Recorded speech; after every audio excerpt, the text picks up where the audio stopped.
2024. urtea ona izan da Mondragonentzat. Salmentak hasi egin dira, enplegua sendotu dugu eta inbertsio garrantzitsuak egin ditugu etorkizuneko negozioak bultzatzeko.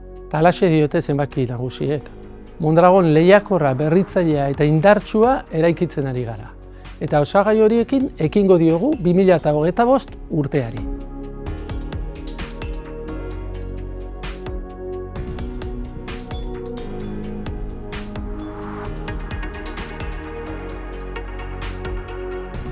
Zenbaki ez haratago, gure izaera ekintzaile eta berritzailea gidatuta 2024an ere hainbat negozioetan murgildu gara eta startupen ekosistema sendotu dugu. Apustu irmoa egin du Mondragonek sektore eta negozio berriekiko. Halaber, proiektu interesgarri bat erakarri dugu Garaia Parke Teknologikora. Bertan eraikiko baita datu zentro berri bat, erkidegoan jarriko den bigarrena. Enpresen zein erakundeen eraldaketa digitala bultzatzeko sortuko dena.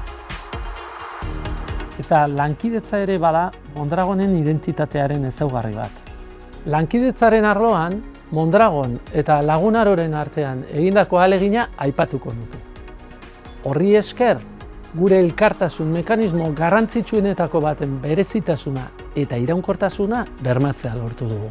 Bestalde, 2025 honetan ekin diogu dagoeneko datozen 4 urteetarako bide orri berriari.